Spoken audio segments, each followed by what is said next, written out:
Okay, class. Today we are going to start a new series on latest legislations being done in our parliament. One such legislation is Immigration and Foreigners Bill 2025. The Immigration and Foreigners Bill 2025 was introduced in Lok Sabha on March 11, 2025 and passed by Lok Sabha on 27 March and Rajya Sabha on 2nd of April 2025. It seeks to regulate immigration, entry, and stay of foreigners in India. It repeals the following acts: the Passport Entry into India Act 1920, Registration of Foreigners Act 1939, the Foreigners Act 1946, the Immigration Carriers Liability Act 2000. Okay, we will study first Passport Entry into India Act 1920. It gives central government to frame rules regarding persons entering into India are required to have passport and also to have a visa issued for entry and movement of such person in India. Registrations of this act gives power to the registrar office or registration officer either to reject or accept the visa application. The change made by the bill is that bill empowers the central government to notify designated immigration posts for entry into and exit from India. These posts will be manned by immigration officers or other specified officers. The bill provides for setting up a Bureau of Immigration for performing immigration functions and other prescribed functions. Immigration functions include visa issuance and regulation of entry into India, transit, stay and movement within and exit from India.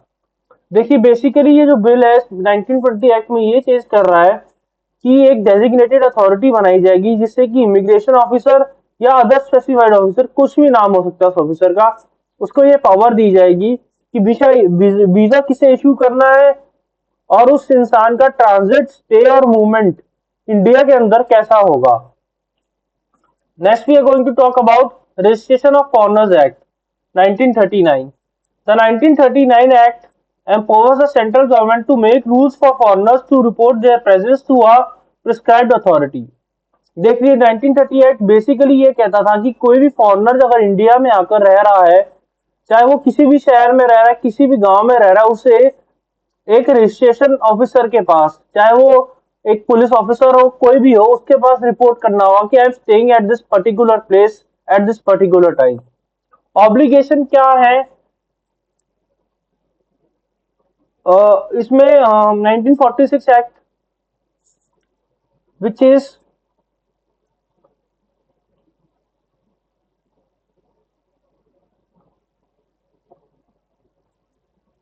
The foreigners act 1946 क्या कहता है? कहता है कोई भी ship का master या pilot of aircraft जो भी ट्रांसपोर्ट कर रहा है फॉरेनर्स को, उसे इसके रिगार्डिंग रजिस्ट्रेशन ऑफिसर को इंफॉर्मेशन देनी होगी.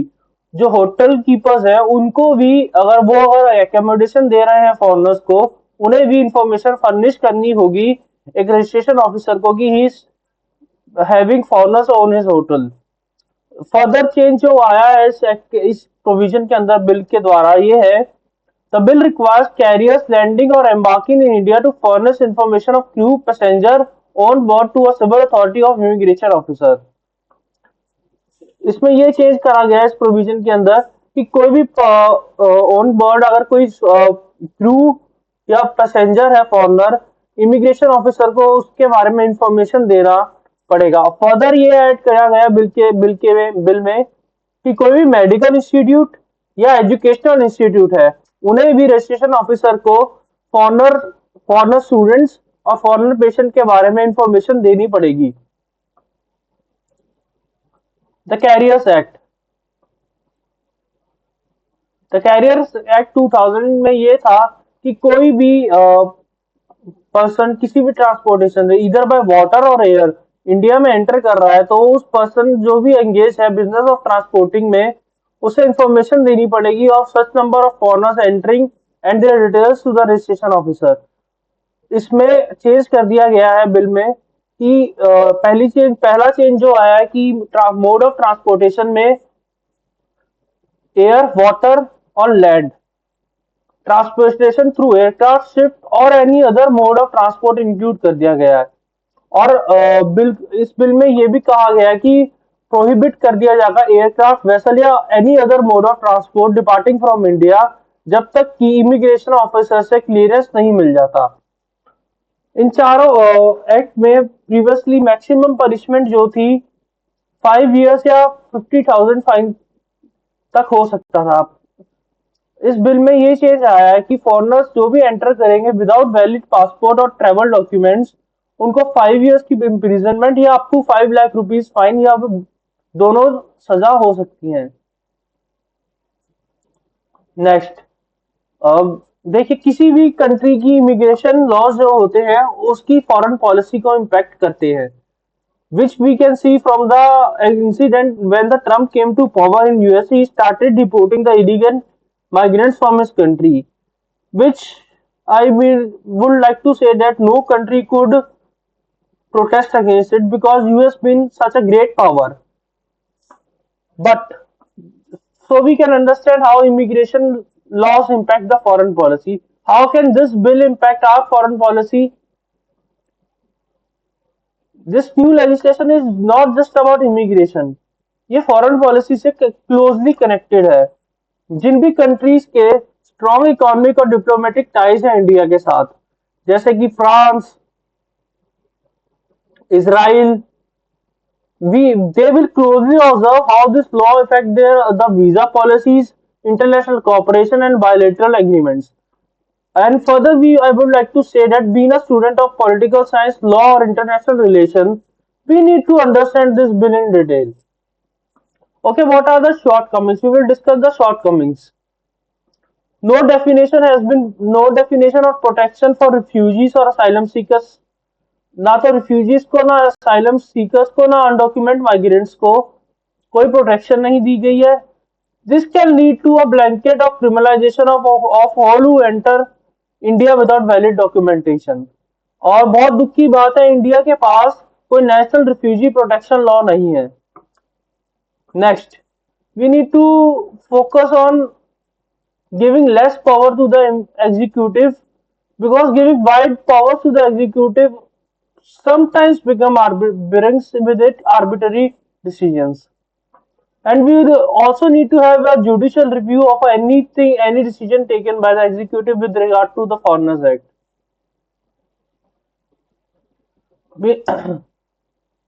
This is more security centric, not right based approach. I mean to say, we should have an element of communitarianism in this, because when foreigners come to our place being persecuted from somewhere, we need to protect them at any cost and need to follow the principle of Vasudhaiv Kutumbakam. The problem faced by refugees is social inclusion. We need to familiarize, we need to learn about the culture of refugees, and refugees should then respect the culture of refugees. We should not be like this is not our culture, this is alien culture or something like that. There has been no clarity given about the stateless person, and also possible problems can come with the ongoing problems of NRC in Assam, CAA exclusions, children born in India to undocumented parents. Further, a conflict, we cannot say a foolproof conflict with federalism. Like we all know, like states like Assam, West Bengal, Nagaland have their own history with migration. Centralized control may bring some problems, but not a major problem. Data privacy and surveillance concerns. देखिए, सबकी biometric ID होगी, digital visa records होंगे, तो misuse हो सकता है और नहीं भी हो सकता। There has been no provision for integration और रेगुलराइजेशन। जो माइग्रेंट्स ऑलरेडी इंडिया में रह रहे हैं और डिकेड्स से रह रहे हैं, कई सालों से, कई दशकों से रह रहे हैं, उनके लिए कोई लीगल पैथवे नहीं है सिटीजनशिप का, कोई लॉन्ग टर्म रेजिडेंसी नहीं है, कोई वर्क या एजुकेशन एक्सेस नहीं है। ये एक प्रॉब्लम क्रिएट कर सकती है एक permanent under class of undocument residents की, जिसे हम समझेंगे एग्जाम्पल से, केस स्टडी से.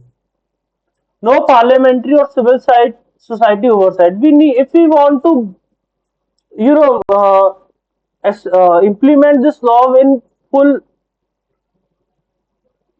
full spirit, we need to include the civil society and bring all the proceedings to the public, so the public can know, the civil society can know what are the names who are been detained in the detention center, who have been deported from India. Okay, the case study of Chinese soldier Wang Shi. एक Chinese soldier था वैंगशी नाम का, जो 1962 cyano India war में prisoner of war बनाया गया. उसे honourable Punjab high court ने ऑर्डर कर कर मध्य प्रदेश पुलिस की कस्टडी में दे दिया, जहां पे मध्य प्रदेश पुलिस ने उसे एक स्मॉल विलेज में ट्रांसफर कर दिया. वो पूरा दिन सड़कों पे घूमता और शाम को जाकर पुलिस स्टेशन में रिपोर्ट करता. ऐसे ही घूमते घूमते ही one day got a job in the village. He started his life fresh. He married a woman of the village, and in 2013 the Chinese government recognized him, and it was only in 2017 that he could go to China to visit his old family. And the peculiar case in this has been that he has been living since 2017 on visa extension every 6 months, which causes around 12 to 15K, which the family of Banshees are also named by the villagers Raj Bahadur is facing, that he is unable to pay every 6 months the amount of 12 to 15K, which I think is a classic example of administrative lack in enforcement of immigration laws. Okay, how can we improve our immigration laws? We need to focus on improved border security. We need to check on illegal immigration, especially from countries like Bangladesh and Myanmar. We also need to have bilateral agreements on deportation. देखिए, जो US का पूरा scene हुआ फरवरी में, अगर we could have a bilateral agreement of deportation, the citizens of India could have been treated more human while being deported from USA. We need to attract global talent. We need to have policies like green card in US, in India, because I'm not saying that it will work completely, but we need to focus on bringing the global talent to India, so we can improve our technology and other we can improve our scientific research, we can improve our technology. We need to focus, we need to be more refugee friendly, more, we need to bring out a more humanitarian image, so we can emerge as a global power in the region. Compliance with global norms. We need to comply with immigration laws of UN Convention on Refugees and Immigration, and also in International Organization of Migration, or SARC. Thank you, class, for joining with us. Subscribe for more videos like this, and comment down your views on the Wangshi case, and hit the like button if you like the video.